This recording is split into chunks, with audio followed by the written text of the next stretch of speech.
Hello friends, आपण काल बघितलं की काल आपण बघितलं की the complex and exponential form of Fourier series of f of x with period 2p कसा असतो. त्यानंतर आपण बघितलं पुन्हा त्याची इव्हन फंक्शन असेल तर त्या ठिकाणी त्याचा कॉम्प्लेक्स अँड एक्सपोनेन्शियल फॉर्म कसा असतो. त्यानंतर पुन्हा ऑड फंक्शन असेल तर त्या ठिकाणी complex and exponential form of Fourier series of f of x कसा असतो आपण हे बघितलं. ओके, आज आपण बघणार आहोत की Fourier integrals. Okay, so we are going to start Fourier integrals.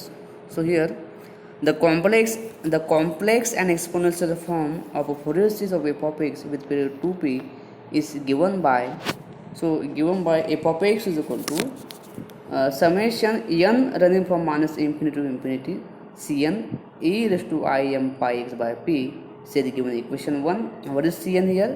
So cn is equal to 1 upon 2p integration from minus p to p f of x into e raised to minus I n pi x by p with respect to ds. Say the given equation 1. Okay, so या ठिकाणी आपण lambda जो मानतो. आता बघा, हा जो N पाय दिला आहे आपल्याला, एम पाय एक्स बाय पी दिला आहे. या एम पाय एक्स बीला मी आपल्याला लॅम्बडा म्हणतो. Let n pi x lambda is equal to m pi upon p. Okay, then lambda p delta lambda म्हणजे काय? Delta lambda is called as mesh or norm आपण या ठिकाणी आपण म्हणणार आहोत. So delta lambda is equal to या ठिकाणी तुमचा पी पाहिजे. Okay, so delta lambda is equal to n plus 1 into pi upon p minus n pi upon p is equal to आता जर या टर्मला आपण सिम्प्लिफाय केलं तर आपल्याला डेल्टा लॅम्बडाची किंमत काय मिळते? डेल्टा लॅम्बडाची किंमत आपल्याला पाय बाय पी या ठिकाणी मिळत असते. ओके, सो नेक्स्ट आता बघा आता as p tends to infinity, जर पीची किंमत जर पी टेन्स टू म्हणजे इन्फिनिटीकडे जात असेल, so as p tends to infinity the value of delta lambda tends to 0. बघा, इथे जर पीची किंमत जर what is delta lambda is equal to pi upon p. जर पीची किंमत इन्फिनिटीकडे जात असेल तर delta lambda tends to 0. Okay, so by equation 1 आता बघा आपल्या इक्वेशन वरून काय मिळतं? इक्वेशन 1 वरून आपल्याला काय मिळतं बघा. ओके, सो इक्वेशन 1 या ठिकाणी आपल्याला सी एनची किंमत पुन्हा टाकून द्यायची. This is value of c n. आता बघा, f of x is equal to limit p tends to infinity summation n running from minus infinity to infinity in square bracket 1 upon 2p integration from minus p to p f of t e raised to minus I n pi t upon p with respect to dt and outside the e raised to I n pi x by p. Okay, आता बघा इथं C एनची value ही आपण या ठिकाणी put केलेली आहे आणि इथे सी एनची मध्ये काय एक्स व्हेरिएबल होतं. इथे काय मी टी व्हेरिएबल चेंज करायला म्हणजे या ठिकाणी बघा this is the different integration. आपल्याला माहिती की different integration is independent of change of variable. Okay, this is important. Okay, आता बघा ही टर्म जर लक्षात घेतलं आपण e raise to i n pi x by p is independent of t, म्हणून ही जी किंमत ही जी टर्म ही जी टर्म आहे ती आपण इंटिग्रेशनमध्ये घेऊ शकतो. Okay, therefore f of x is equal to limit p tends to infinity summation n run from minus infinity to infinity in square bracket 1 upon 2p integration from minus p to p f of t e raised to I n pi upon p into x minus t with respect to dt. Okay, this is important. Okay, आता बघा आता आपल्याला माहिती आहे की what is P. आता आपण पीची किंमत बघा, इथं डेल्टा लॅम्बडाची किंमत आपल्याला माहिती आहे की delta lambda is equal to pi upon p, म्हणून पीची किंमत इथं काय मिळेल आपल्याला पाय अपॉन डेल्टा लॅम्बडा. या टर्मवरून आपण बघितलं जिथून जर आपण पीची किंमत काढली तर इथे आपल्या पीची किंमत काय मिळते? P is equal to pi upon delta lambda. Okay, therefore म्हणून इथे बघा आता जर इथे आपण पीची किंमत एकाने टाकलेली आहे की सो आणि पी टेन्स टू इन्फिनिटी तर डेल्टा लॅम्बडा टेन्स टू 0, म्हणून limit delta lambda tends to 0 summation n run from minus infinity to infinity 1 upon 2. अरे बघा इथे जी पीची किंमत होती, पीची किंमत आपण काय काढली होती? P is equal to delta lambda pi upon delta lambda, म्हणून पी काय आलं मग त्याला इन्व्हर्स केल्यानंतर काय होतं मग? So delta lambda 1 upon 2 into delta lambda upon pi integration from minus infinity to infinity. आता बघा इथे पीची किंमत काय होतं? पी टेन्स टू इन्फिनिटी, म्हणून इथं काय केलं मी पीची किंमत लिहिली. बघा इथे पीची लिमिट टाकली. ओके, सो मायनस म्हणून इथे काय आलं? Integration from minus infinity to infinity f of t. इथे बघा इथे आपण लॅम्बडाची किंमत काय म्हणली होती? Lambda equal to n pi upon p, म्हणून तिकडे एन पाय अपॉन पी म्हणजे मी त्या ठिकाणी लॅम्बडा टाक म्हणून आपण काय मिळालं e raise to lambda x minus t with respect to d t. Okay बघा पुढे next so f of x is equal to integration minus infinity to infinity f of t. आता बघा हे जे लिमिट होतं हे लिमिट मी आता 8 टाकलं limit f of t is equal to limit delta tends to 0 summation n from minus infinity to infinity e raise to lambda x minus t delta t in outside the with respect to d t होते. बघा पुढे लक्षात घ्या. आता जर आपण बघितलं तर 1/2 पाय. ओके सो 1/2 पाय. आता लक्षात घ्या आपल्या माझं this is the limit of sum. मग लिमिट ऑफ सम आपल्या माझं what is limit of sum. Limit of sum it is a different integration म्हणून आपण काय म्हणतो f of x equal to 1/2 pi integration from minus infinity to infinity f of t in आता याची limit of सम झाली. Limit of सम याची किंमत काय आली त्याची किंमत काय आली तर integration from minus infinity to infinity e raise to lambda i x i minus t d lambda with respect to d t. Okay this is important. Okay म्हणून आपल्याला काय मिळेल शेवटी बघा so f of x is equal to बघा आपल्याला काय मिळेल शेवटी f of x is equal to 1/2 pi double integration from minus infinity to infinity f of t e raise to lambda i x minus t d lambda with respect to d t. Okay म्हणून आपल्याला काय मिळालं this is a called other for f of x is equal to 1/2 pi double integration from minus infinity to infinity f of t e raise to lambda i x minus t d lambda d t. Okay equation 3 याला काय म्हणतात. So this is called as a Fourier integral representation of f of x over the indefinite integrals. Okay आता बघा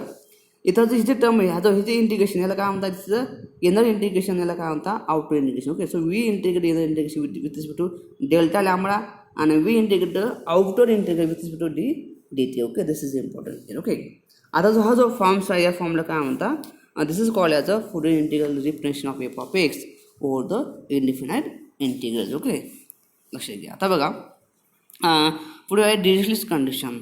मग Dirichlet कंडिशनचा उपयोग काय होतो की एखादं फंक्शन जर डिरिचलेट कंडिशन सॅटिस्फाय करत असेल तर त्या फंक्शनला आपण त्या फंक्शनला आपण फोरियर सिरीज रिप्रेझेंटेशनमध्ये आपण त्याला एक्सप्रेस करू शकतो.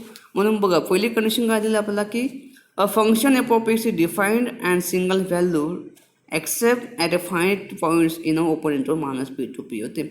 आता except finite point in except finite point in open interval minus p to म्हणजे काय की त्या फंक्शनला फायनाइट डिसकंटिन्युटी त्या ठिकाणी असलं पाहिजे. ओके याचा अर्थ लक्ष घ्या. याचा अर्थ काय लक्ष घ्या. ह्या जी टर्म दिली आहे except at a finite points in open interval minus p to p याचा अर्थ काय होतो की त्या ठिकाणी त्या फंक्शनला फक्त फायनाइट डिसकंटिन्युटी असल्या पाहिजे. ओके लक्षात घ्या. आता बघा दुसरी कंडिशन काय पाहिजे की f of x is a periodic outside open interval minus p to p with period two P.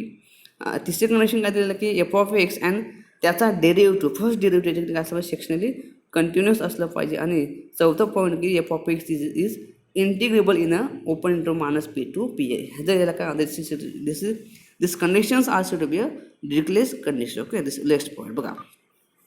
Next point आहे Fourier integral theorem without p. त्याच्या आपल्याला काही प्रूफ आपल्याला नाही. ओके बघा so function what is Fourier integral theorem if a function f of x is such that f of x satisfy Dirichlet condition म्हणजे त्या function वरील आपण डिरिचलेट कंडिशन 4 कंडिशन सॅटिस्फाय केला पाहिजे. आणि दुसरी कंडिशन काय f of x is and absolutely integrable म्हणजे काय मग ॲब्सोल्युटली इंटिग्रेबल म्हणजे काय की the integration from minus infinity to infinity mod of f of x d s c काय असं पाहिजे फायनाइट व्हॅल्यू. आपल्याला याची किंमत जी सॉल्व केल्यानंतर आपल्याला काय बोलतो ती व्हॅल्यू फायनाइट येत असेल तर then we can express f of x as integral and this integral is given by f of x is equal to 1/2 pi double integration from minus infinity to infinity f of t e raise to i lambda x minus t with respect to d t and d lambda. Okay this is called as a Fourier integral representation of f of x. Okay लक्षात घ्या.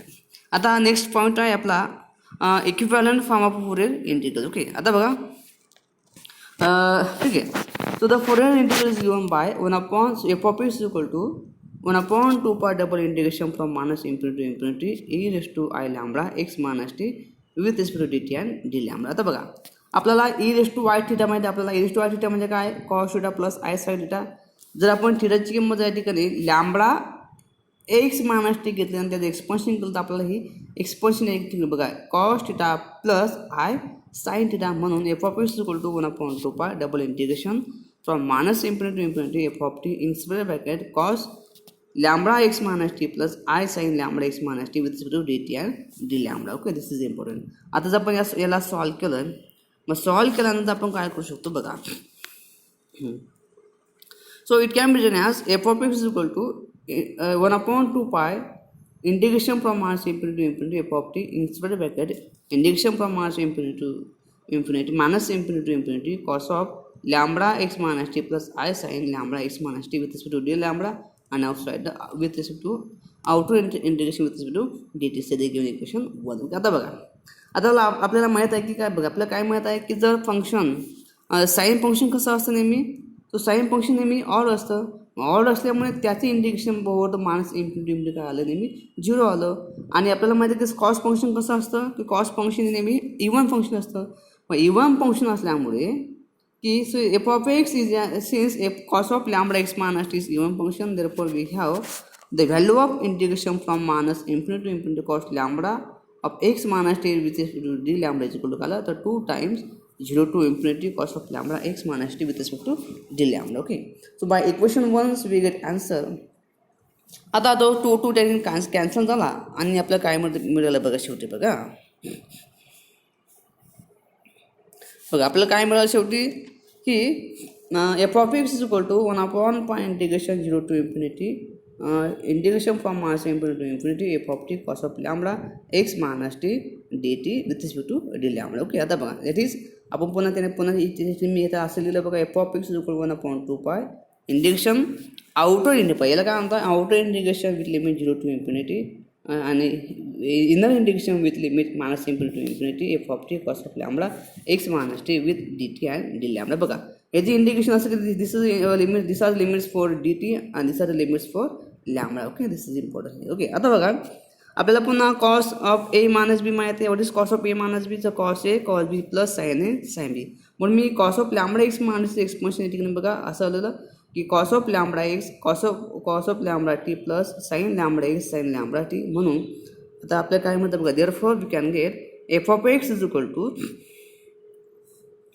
Okay, so f of x is equal to 1 upon pi integration from 0 to infinity and integration from minus infinity to infinity f of t in square bracket cos lambda x cos lambda t plus plus sin lambda x sin lambda t with respect to dt and d lambda. Okay, आता बघा म्हणून शेवटी f of x is equal to 1 upon pi integration 0 to infinity in square bracket capital F1 lambda cos lambda x plus capital F2 lambda sin lambda x with respect to d lambda. What is capital F1 lambda, तर या ठिकाणी बघा capital F1 lambda is equal to 1 upon pi integration from minus infinity to infinity f of t cos lambda t dt आणि capital F2 lambda काय दिलं बघा, capital F2 lambda is equal to 1 upon pi integration from minus infinity to infinity f of t sin lambda t with respect to dt. This is called as a equivalent form of Fourier integral. Okay, this is important. Okay, आता बघा हा जो form दिलेला आहे या formula काय म्हणतात की नाही equivalent form. This is called as an equivalent form of a Fourier integral. Okay, this is important where f1 capital F1 and F2 are given by. Okay, लक्षात घ्या. आता पुढचा टॉपिक आहे आपल्याला sine and cosine integral. Okay, आता बघा आपल्याला माहिती आता एक जर आता बघा. ओके, नेक्स्ट पॉईंट आहे sine and cosine integrals. Okay, आता बघा so the equivalent form of Fourier integrals is given by f of x is equal to 1 upon pi integration from 0 to infinity in square bracket capital F1 lambda cos lambda x plus capital F2 lambda sin lambda x with respect to lambda set equation 1, where what is F1 lambda? So F1 lambda is equal to 1 upon pi integration from minus infinity to infinity f of t cos lambda t dt and capital F2 lambda is equal to 1 upon pi integration from minus infinity to infinity f of t sin lambda t dt. We could say the given equation 3. Okay, आता बघा इथं आता याचा small F of T दिलेला आहे आपल्याला. बघा इथं एफ ऑफ टी काय असेल, हा एफ ऑफ टी आपल्याला इवन फंक्शन असेल पुन्हा ऑड फंक्शन असेल. इवन फंक्शन असेल तर काय आपल्याला काय मिळतं आणि ऑड फंक्शन असेल तर आपल्याला काय मिळतं आपण आता बघणार. ओके, तो केस फर्स्ट केस फर्स्ट बघा. Okay, so case for let f of x be an odd function, then by equation 2 and 3 बघा इक्वेशन म्हणजे काय F1 लॅम्बडा आणि F2 लॅम्बडा आपल्याला काय होतं बघा. आता ऑड फंक्शन असेल, आता कॉस फंक्शन नेहमी काय असतं इवन असेल आणि एफ फंक्शन काय आपल्याला ऑड. तर दोन म्हणजे ऑड आणि इवन फंक्शनचा प्रोडक्ट नेहमी काय असं कसा असतो ऑड असतो. म्हणून the integration the integration of odd function over the minus infinity to infinity नेहमी इथे काय असेल ऑलवेज 0 आलं. ओके. आणि therefore the value of F1 lambda is 0 आणि F2 लॅम्बडा काय दिलं आपल्याला बघा. आता साइन फंक्शन नेहमी कसं काय असतं ऑड असतं आणि एफ काय आपल्याला काय दिले ऑड. तर त्यांचा प्रोडक्ट जो असेल गुणाकार तो नेहमी इवन असेल. म्हणून the integration of even function from over the minus infinity to infinity काय असेल is equal to nothing but 2/π integration 0 to infinity f of t sin lambda t. Okay, therefore the value of f2 lambda is equal to 2/π integration 0 to infinity f of t sin lambda t dt. Okay, आता equation substituting the value of f1 lambda f2 lambda in equation 1 we get आपल्याला काय म्हणतं बघा. equation 1 आपल्याला काय म्हणतं लक्ष घ्या. ओके बघा इक्वेशन 1 आपल्याला काय म्हणतं बघा. Okay, so f of x is equal to 2/π double integration 0 to infinity f of t sin lambda x with respect to dt and d lambda. Okay, so this is the given equation. Okay, this is important. याला equation मी काय म्हणतो याला sorry equation नाही बरोबर ठीक आहे sorry. Okay, say the equation 4. Okay, the equation इथं आपल्याला इथं 4 पाहिजे सॉरी इथं 4. Okay, the equation 4 is called as a Fourier sine integral transform of f of x. किंवा आपण म्हणू की याला काय म्हणतात की Fourier sine integral of f of x. Okay, this is important. वरील मला आय थिंक आपला साइन आता तुम्हाला प्रश्न विचारला की what is the Fourier sine integral of f of x. आपल्या या ठिकाणी आपल्याला सांगता आलं की f of x equal to 2/π double integration 0 to infinity f of t sin lambda t sin lambda x with respect to dt and d lambda. Okay, this is important here. Okay, next point. Okay, आता बघा केस second बघा. Okay, केस सेकंडमध्ये आपण जर बघितलं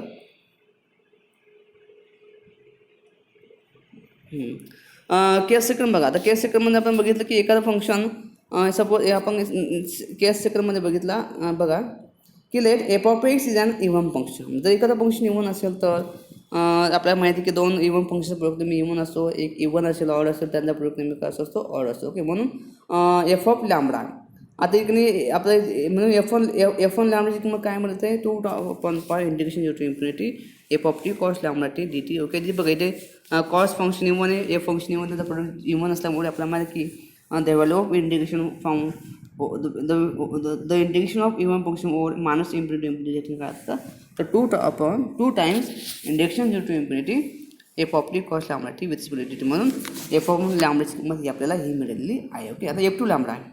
f2 लॅम्बडाची किंमत काय 0 मिळेल कारण का कारण f of x काय फंक्शन इवन आहे आणि साइन फंक्शन ऑड आहे.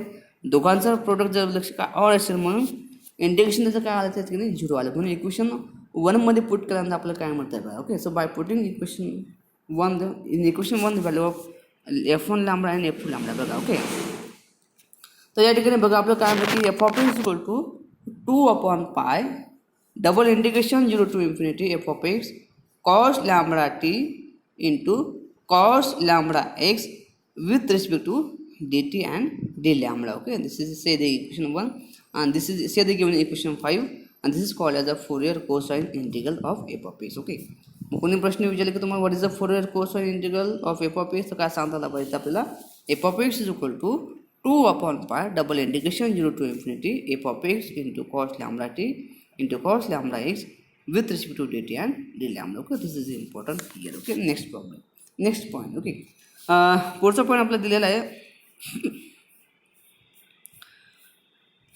Fourier transform. ओके, फोरियर ट्रान्सफॉर्ममध्ये आपण बघितलं ठीक आहे आपल्याला बघायचं. Okay, so the Fourier integral representation of f of x for independent intervals is given by f of x is equal to 1/2π double integration from minus infinity to infinity f of t e raise to y lambda x minus t d lambda with respect to d t. Okay, आता बघा याचं जर मी इंडायसिस आपण separate केला म्हणजे आपल्याला या ठिकाणी बघा आपल्या आणि हा जो 1/2π मी कसं लिहू शकतो 1/√2π into 1/√2π.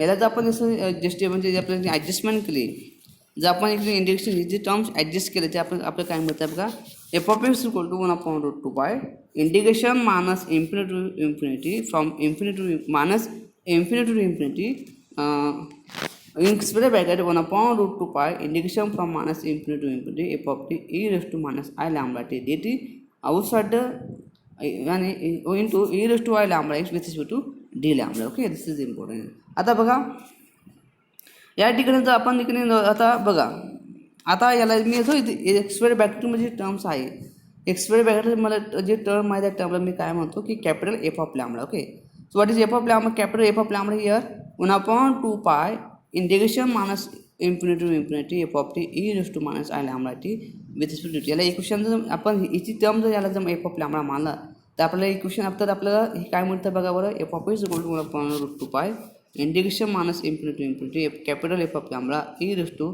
I lambda x with respect to d lambda. Okay, आता जर इक्वेशन 2 दिलेलं आहे आपल्याला, म्हणजे इक्वेशन 2 मध्ये आपल्याला काय दिलेलं पाहिजे, इक्वेशन 2 काय आलेलं आहे लक्षात घ्या.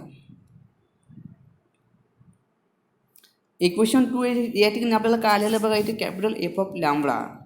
मग लक्षात घ्या, तुम्ही जर इथे जर हे इंटिग्रेशन सॉल्व केलं, हे इंटिग्रेशन सॉल्व केल्यानंतर तुम्ही आपल्याला काय मिळेल, एक फंक्शन ऑफ लॅम्बडा मिळेल आणि त्या फंक्शन ऑफ लॅम्बडाला मी काय म्हणलं आहे, कॅपिटल एफ ऑफ लॅम्बडा.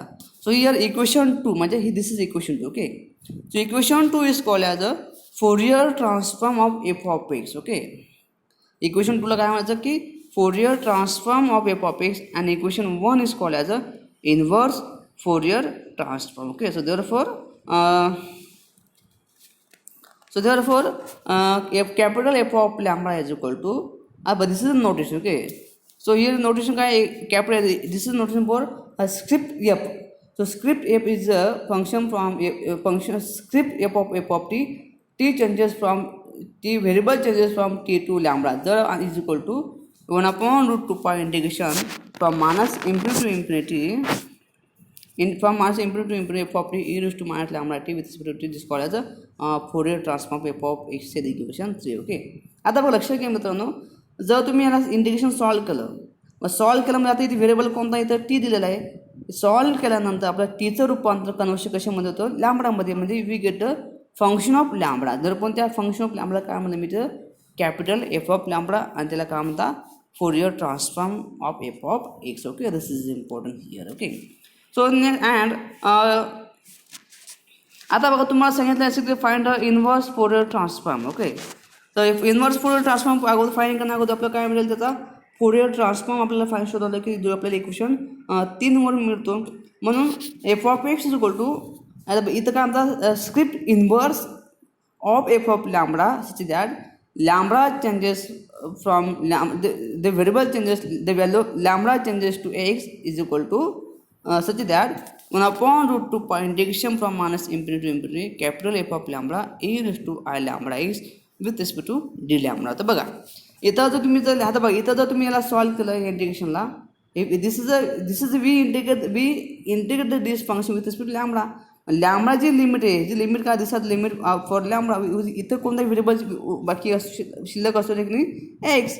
म्हणजे जर आपण या ठिकाणी संपूर्ण इंटिग्रेशन सॉल्व केल्यानंतर जो आपण फंक्शन असतं ते फंक्शन काय असतं, which is a function of x म्हणून त्याला काय म्हणतात, आणि we denote this small x म्हणून याला काय म्हणतात inverse Fourier transform. Okay, this is a important here. Okay, say the given equation 4. Okay, आता बघा नोट बघा, नोट 1 मध्ये काय दिलं आहे की दिस आर ऑल्सो. आता बघा इथे जर दिलं आपलं दिलेलं आहे capital F of lambda equal to integration from minus into infinity f of t e raise to minus lambda, this is also Fourier transform of f of. हा सुद्धा ठिकाणी दुसरा फॉर्म आहे ठिकाणी फोरियर ट्रान्सफॉर्मचा. आणि त्याचा इन्व्हर्स सुद्धा आपल्याला इन्व्हर्स सुद्धा याची दिलेला आहे, या ठिकाणी दिलेलं आहे. बघा इन्व्हर्स काय दिलेलं आहे आपल्या ठिकाणी f of x is equal to 1/2 pi integration from minus infinity to infinity f of lambda e raised to lambda x with respect to d lambda. This is called as a inverse Fourier transform. Okay, लक्षात घ्या. आता बघा the pair f of x and f of lambda हे जी pair दिलेलं आहे, या पेअरला काय म्हणता is called as a Fourier transform pair. Okay, याला काय म्हणता Fourier ट्रान्सफॉर्म पेअर म्हटलं जातं. Okay, so we stop here.